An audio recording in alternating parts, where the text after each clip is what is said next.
سلامونه نیکې هیلې دوستانو په دې هیله چې روغ جوړ خوشحاله به یاست او ښه صحت ولرئ. همراز یم بیا هم د خزانې خپرونې د لارې ستاسو په درانه خدمت کې حاضر شوی او غواړو چې درته یو په زړه پورې خزانه خپرونه وړاندې کړو. دوستانو دا چې همیشه موږ په خزانه خپرونه کې یا د خزانې خپرونې د لارې څخه ستاسو لپاره معلومات رااخلو او موږ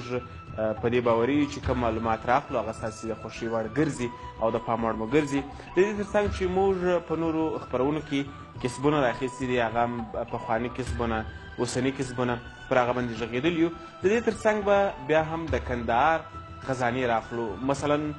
تاریخي عبیدات دي، پر هغو به هم غږېږو، دا هم د کندهار لوی لوی خزانې دي. دا اونۍ مو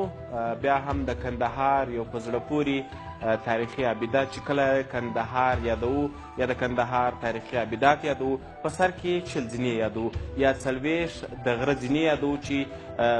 ډېر لوی تاریخ لري او ډېر ویاړ دی خپله د افغانستان کندهار دپاره. نو کوښښ مو کړی دی چې دا اونۍ د چل ځینو په اړه پوره معلومات درکړو، پر دې باندې دوستان وغږېږي او تاسې هم خپله د هغه ځای تصویرونه وګورئ، ښه معلومات ځان ته حاصل کړئ. نو دوستان دا یم تاسې او دا یم خزانه خپرونه.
اوسني ښار په نږدې لویدیځ کښې د کندهار هرات د لویې لارې په سهیل کې د کیتول د غره په پیل کښې چې اوس ورته د کندهار خلک د سرپوزې غر وایي، یو ډبرین دالان د څو سوو کلونو څخه څرګندیږي چې د انسان په لارښوونه د انسان لخوا جوړ سوی دی. دغه ډبرین دالان د همدغه یاد سوي کیتول یا لکي غره چې د شمال څخه د سهیل په لوري د یوې تیغې په ډول غځېدلی دی په شمالي تندي کې جوړ سوی دی، چې د همهغه لومړۍ ورځې څخه چې د دې دالان د جوړېدو دپاره نقشه لوېده، بیا تر همدې اوسني مهاله پورې د کندهار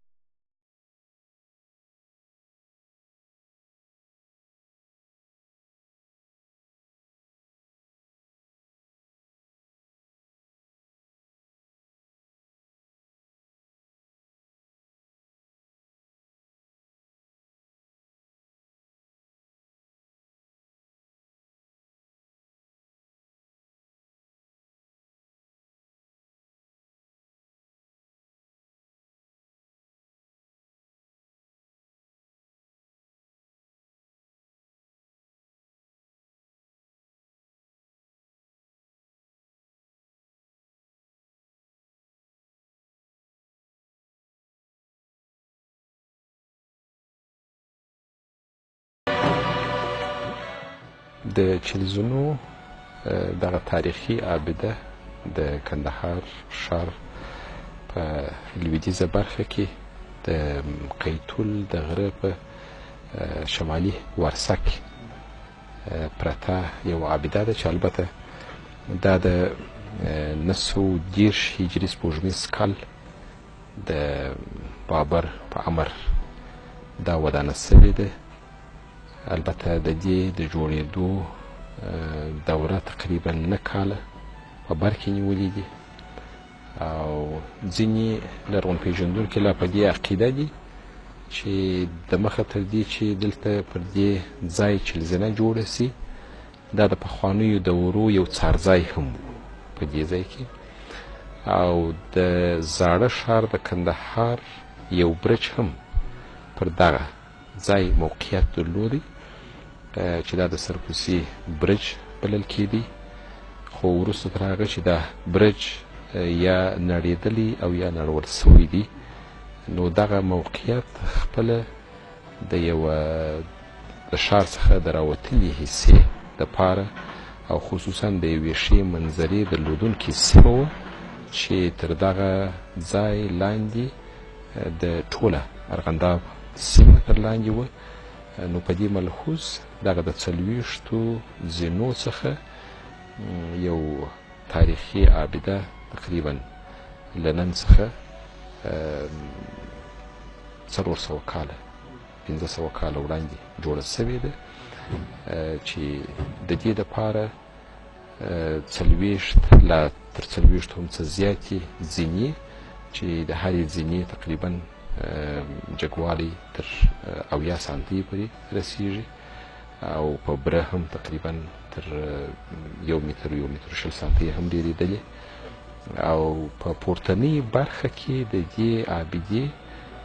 یو دالان ډبرین دالان جوړ سوی و چې د دې ډبرین دالان تر ټولو لومړنۍ کتیبه چې وه هغه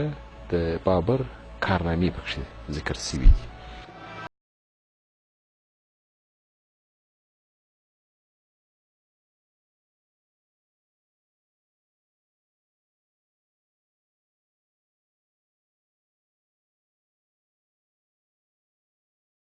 د ډبرین دالان د لیکنې په بنسټ د هغه د جوړېدنې لارښوونه د مغولي واکمن بابر لخوا سوې ده.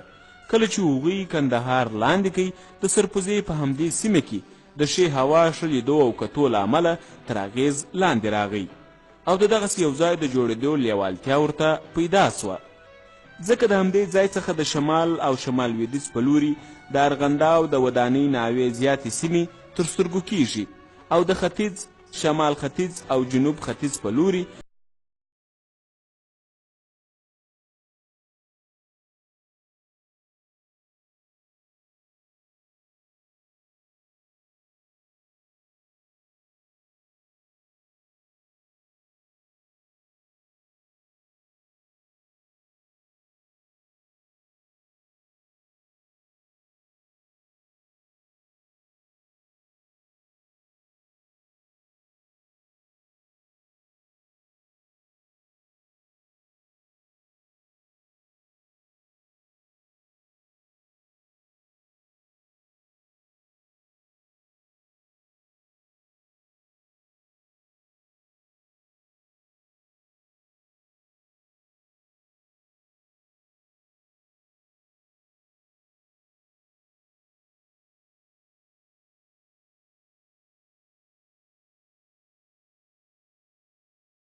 څخه 1500 کاله تر مخه د په 928 هجري قمري څخه بیا تر 933 هجري قمري پورې چې تقریبا چې محاسبه وکړو تقریبا 1500 کاله ته تاریخي قدامت رسیږي. دغه چلزینې یا د ډبرو زینې چې د پاسه یو دالان هم لري، دا د مغولو د واکمنۍ پر مهال د ظهیرالدین محمد بابر په امر باندې د یو مازیګرنۍ ناستې دپاره چې د کندهار د ښاره څخه د لیدنې دپاره چې هلته به واکمنځي او د یوه مازیګرنۍ ناستې دپاره به هلته کښېني چې دغه غر یا په دغه غره کې دغه توږل سوي زینې د کندهاري ډبرتوژونکو لخوا څخه تقریبا د 40 نفرو په خاص همت سره دا توږل سوي دي چې 40 زینې د غره په لمن کې ورکول سوي دي تر څو هلته د ناستې دپاره یو تخت یا یو برنډه ده چې دالان دی چې کله چې سړی ولاړ سي هلته کښېني نو د کندهار شرق او غرب طرف ته ټوله کندهار د هغه ځای څخه په ډېر ښه شکل سره لیدل کېږي. دغه چلزینه چې په کندهار کې خاص نوم لري، د افغانستان په د تاریخي ابداتو په لیست کې ثبت او رجستر ده او د نړۍ په سطحه باندې ډېر شهرت لري چې کله چې د بهرنیانو څخه موږ اورو د کندهار د چلزینې په تاریخ باندې هغه غږېږي. دغه چلزینه چې په ټوله نړۍ کې د دغه کاپي یا په همدغه شکل سره بله چلزینه نسته موجود، نو نه په ټول افغانستان کې بل په دغسې شکل چې څلوېښت زینې ولري او هلته لوړ دالان ولري او د هغه ټول ښار لاندې. دا د افغانستان په تاریخ کې د کندهار په تاریخ کې یو ځلانده ابده ده چې د زیات شهرت درلودونکې ده.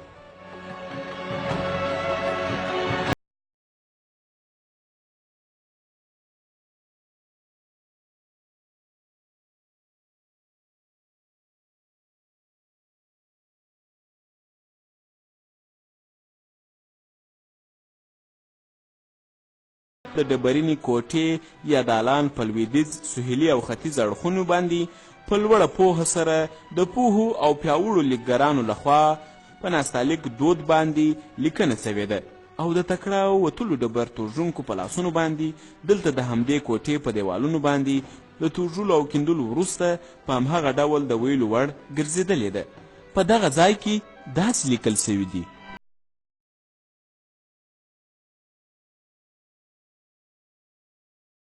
د همدې لیکونو څخه دا معلومیږي چې د دې ځای کار په 1928 لږدیځ سپوږمیز کال د بابر په لارښوونه پیل سوي دي.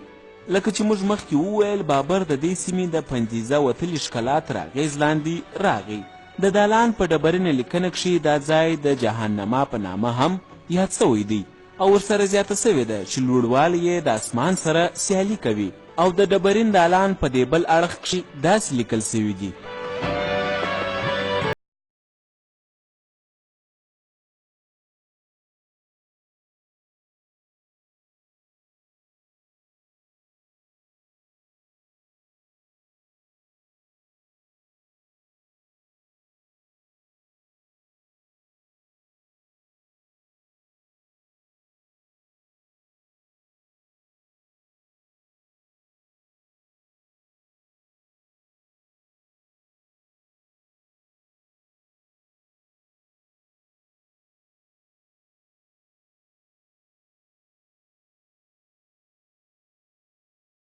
نورې نوي کتیبې چې جوړې سوي دي دا نو د بابر تر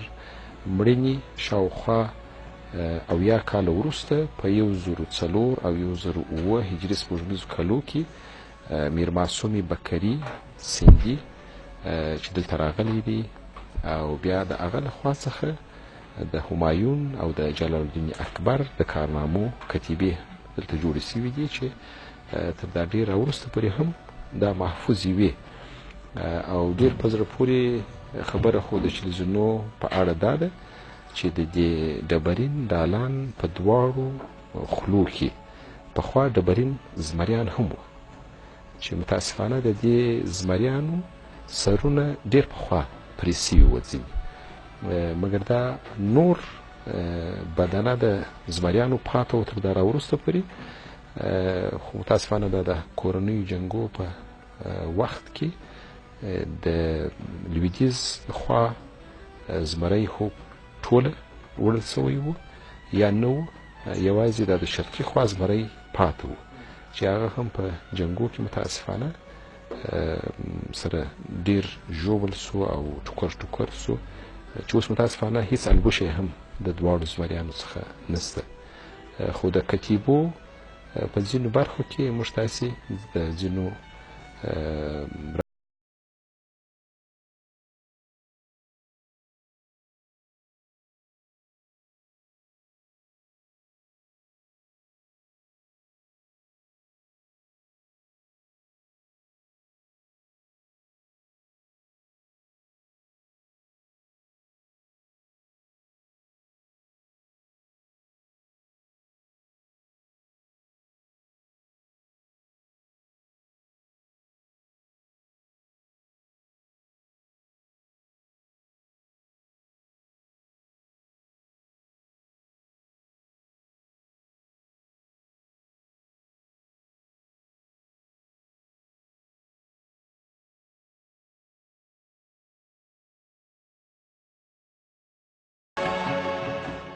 هر کال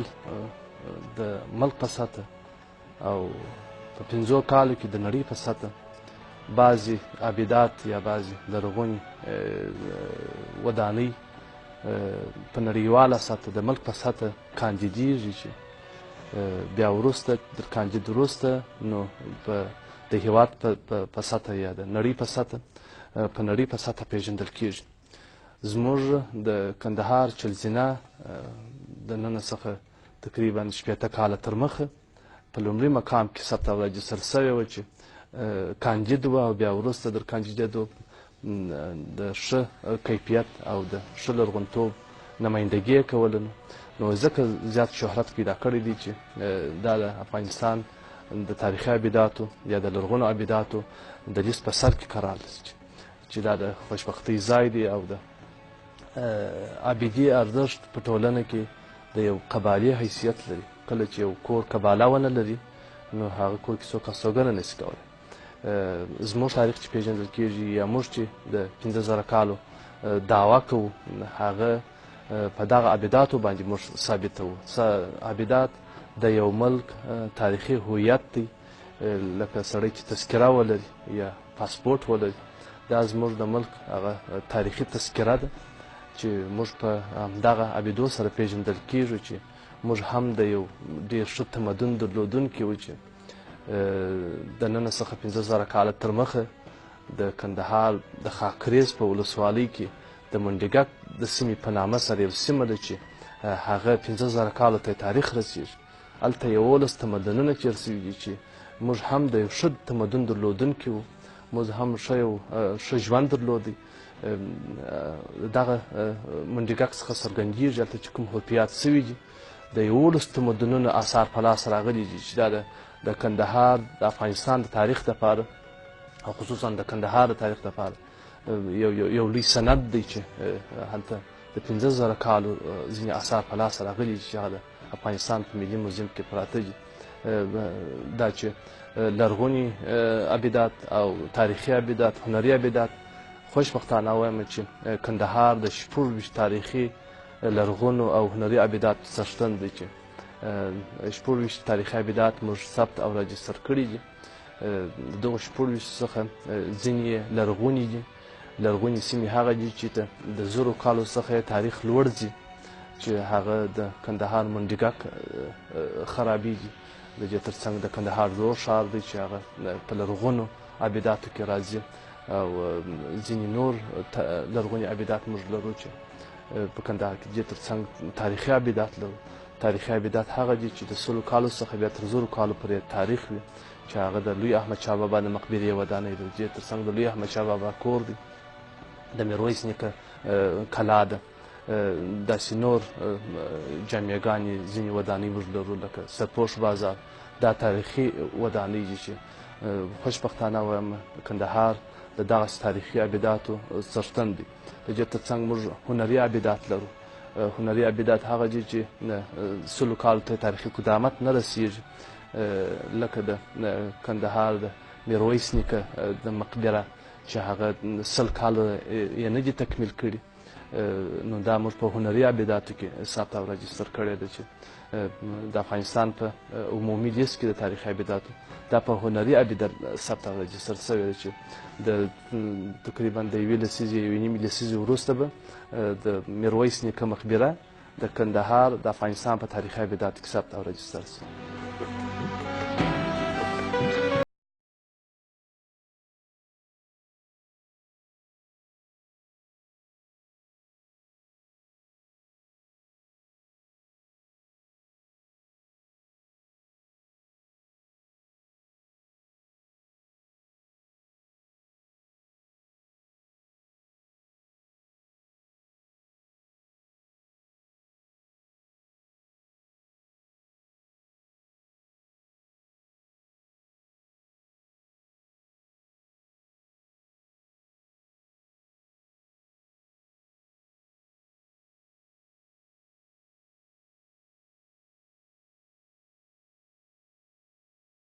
دا چې له همهغه لومړي سره د دالان دواړو اړخونو ته د دالان د باندې د ډبرو زمري جوړ سوي وه او په ځنځیرانو تړل سوي وه.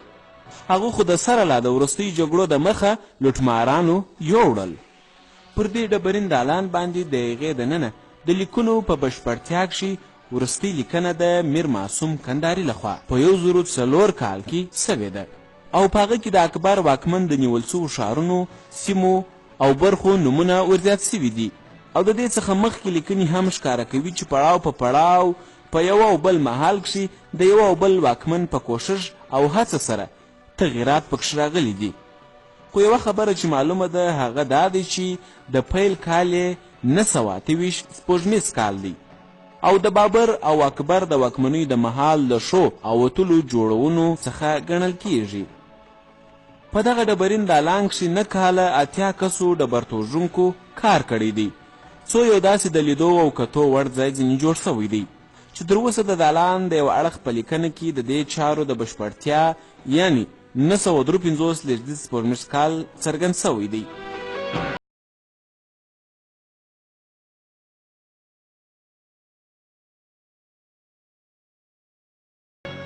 د اوسپنې کټارې د همهغه لومړي سره نه وې ورکړل سوي. د هغو د جوړولو لارښوونه د کندهار څخه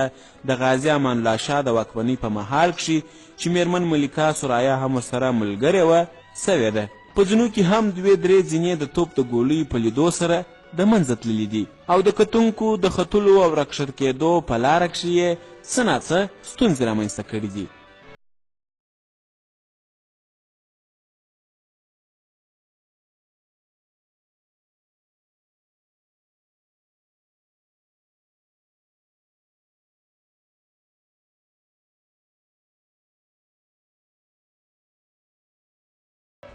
البته موږ تاسې که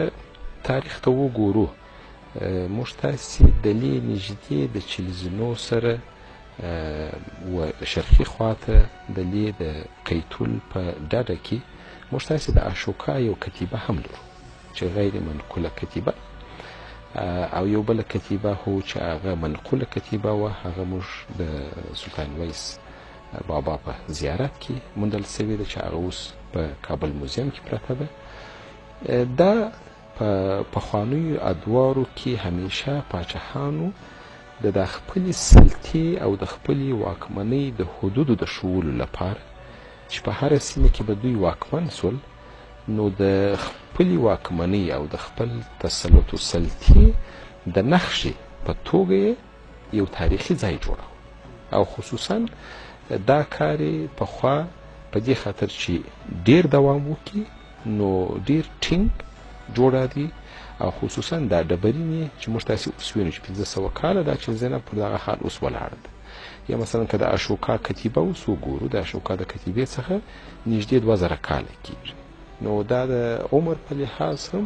دوی همیشه دا فکر کاوه چې دا څه چې زه نن جوړوم سره دا ممکن په 100 کلونه او په 0 کلونه هغه پاتې سي. نو پاچاهانو همیشه د ځان لپاره داسې یو یادګار پرېښوی چې هغه نور هم ډیر دوام ولري. نو په دغسې ملحوظ زه فکر کوم چې چلزله هم د ظهیرالدین محمد بابر لخوا څخه پر دغه ځای باندې جوړه سوې ده.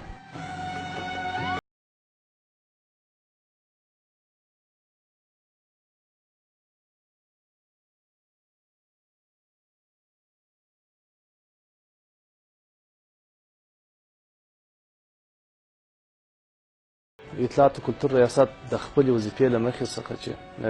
دا دنده ورته سپارل سوې ده چې په همدغه ریاست کې د تاریخي ابداتو مدیریت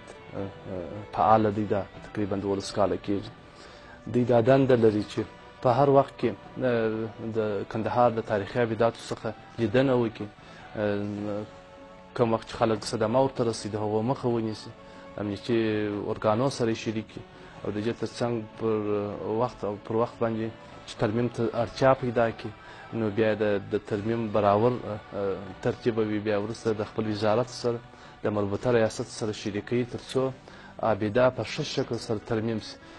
دا چې په کندهار کې د تاریخي ابداتو مدیریت فعاله دی. تر اوسه پورې په دغه 12 کاله کې د کندهار 11 ابدې ترمیم سوي دي. د ګړبېدو یا د نړېدو مخه یې نیولې ده. د ترڅنګ د تاریخي ابداتو مدیریت د کندهار ټولو تاریخي او لرغونو آبداتو ته هغه پلیټونه چې د مرکز څخه راغلي وه هغه مو ورباندې مشلولي دي چې ولس یا خلکو ته معلوم سکندریانو ته چې زموږ دغه آبده یا چلزینه یا بل آبده هر آبده چې وي چې په کوم شماره باندې په افغانستان په ملي لیست کې ثبت او راجستر ده هغه پلیټونه مو نصب کړي دي دا بل فعالیت ترسره سوی دي او خلک ته مو د دغه تاریخي آبداتو په ساتنه کې د لرغونو آثارو په ساتنه کې منقول آثار او غیر منقول آثار منقول آثار هغه دي چې انتقالیږي او غیر منقول آثار هغه چې نه انتقالیږي لکه چلزینه او مثلا د لوی احمدشاه او مقبرې ودانۍ دا غیر منقول آثار د دغو د آګاهۍ دپاره مو د خلکو سره ناستې او غونډې کړي دي خلک مو په دې پوهولي دي چې آبدات یا تاریخي آثار د ملک هویت دی د هویت ساتل پر حکومت او پر ولس باندې واجب ده چې ساتي وي د افغانستان د تاریخي آبداتو د لرغونو آثارو په ساتنې د قانون درېیمه ماده ده چې په دې کې راغلي دي چې د هیواد ټول تاریخي او لرغوني آثار د افغانستان په دولت او په ولس پورې تعلق پیدا کړي ساتل یې هم په دواړو باندې لازمه ده چې حکومت او رعیت په دواړو د خپلو تاریخي اسنادو د خپلو تاریخي آبداتو د خپلو لرغونو ساحو حفاظت په ایمانداري سره وکړي تر څو موږ د یو په نړۍ په سطح په تاریخي آبداتو په برخه کې یو ښه سند مو په ښه شکل سره آینده نسلو ته په منظم شکل سره په درست شکل سره پرېښی وي تر څو هغه مسؤلیت چې په اوس زمانه کې موږ ته را د غاړې دی چې موږ دا مسؤلیت لرو چې دغه آبدات چې زرونه کاله بیا تر دا اوسه پورې موږ ته په همدغه شکل راپاته دي نو موږ بیا هم آینده نسلو ته په همدغسې شکل په دغسې امانتدارۍ سره سپارو تر څو آینده نسلونه هم د دغه آثارو حفاظت او ساتنه وکړي چې افغانستان خدای مه کړه د دغسې ناخوالو سره بیا مخ نه سي چې ډېر لرغوني او تاریخي آبدات یې د لاسه ورکړي.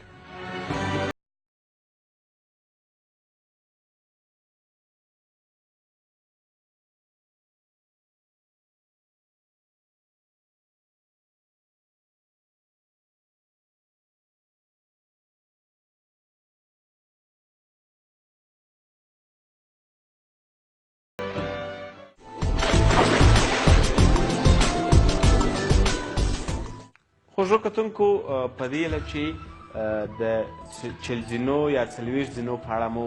پوره معلومات ځان ته حاصل کړي او په دې باندې پوهېدلي یاست چې د دې تاریخ د کم وخت څخه و او د دې جوړښت څنګه و چا جوړې کړي وې نو که تاسې د خزانې خپرونې سره همیشه پاتې سئ او خزانه خپرونه وګورئ نور هم په هره برخه کې تاسو ته په زړه پورې معلومات راخلو او د هرې برخې څخه تاسو خبرو نو ډېره مننه کوو چې تر دې دمه راسره ملتیا وکړله خپرونه پر همدې ځای پای ته رسېږي تر یو بلې خپرونې پورې چې در څخه اجازه اخلو د الله پاک